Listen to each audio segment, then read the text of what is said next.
Railway station के platform पर गहरी रात में हल्की बारिश टपक रही है। पूरा इलाका सुनसान है। केवल अनाउंसमेंट की आवाज बारिश की आवाज में घुल रही है।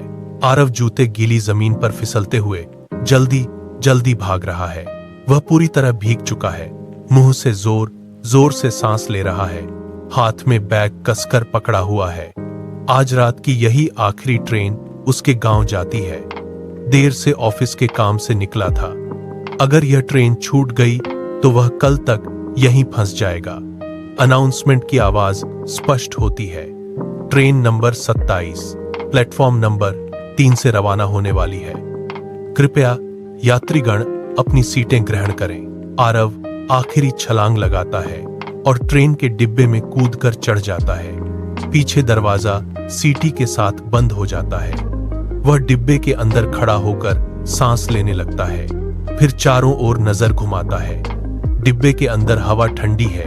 खिड़कियों पर बारिश की बूंदें दाग छोड़ रही हैं। 90% सीटें खाली पड़ी हैं। ट्रेन धीरे धीरे चलना शुरू करती है। वह फिर से नजर घुमाता है। कोने में बैठा एक बूढ़ा आदमी सीधे उसकी ओर देख रहा है। मुंह पर एक अटल मुस्कान है। पहियों की टक टक की आवाज बार बार कानों में आ रही है। खिड़की के बाहर पूरी तरह घना अंधेरा है।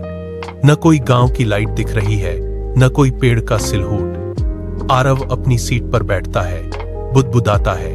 ये ट्रेन इतनी खाली क्यों है? आधी रात को कोई यात्रा नहीं करती क्या? वह फिर से चारों ओर देखता है। खिड़की के पास एक लड़की अकेली बैठी हुई दिखती है। वह उठकर उसके पास जाता है।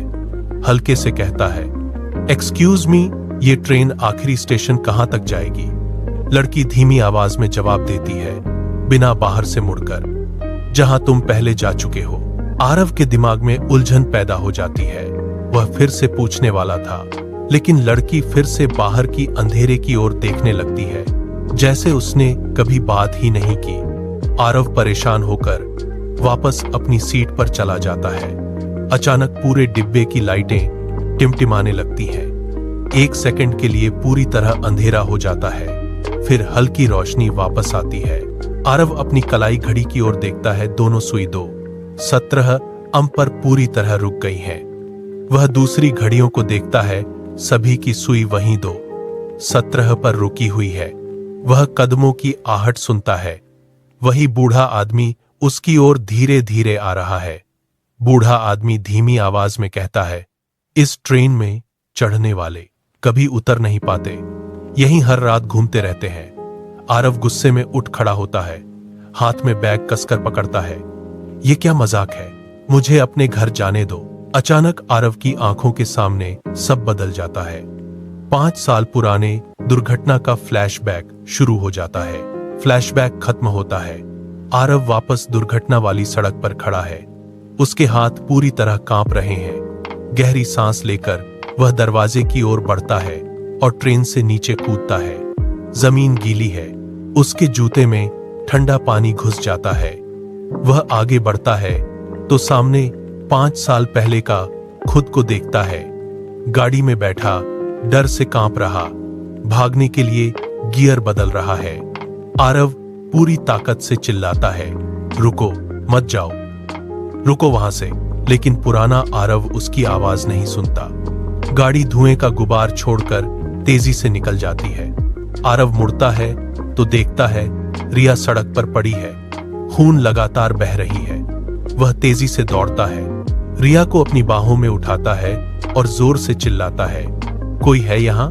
मदद करो, जल्दी एम्बुलेंस बुलाओ। कुछ ही मिनटों में लोग दौड़ते आते हैं। जब आरव की आंखें खुलती हैं, वह अस्पताल के कमरे में लेटा है। डॉक्टर कहता है, तुमने समय पर मदद की, रिया की जान बच गई है। कुछ दिन बाद आरव फिर से उसी स्टेशन पर खड़ा होता है। हल्की बारिश टपक रही है। ट्रेन नंबर 27 आती है। बिना रुके उसके सामने से गुजर जाती है। नैरेटर गंभीर आवाज में कहता है, कुछ ट्रेनें हमें सजा देने नहीं, हमें दूसरा मौका देने आती हैं।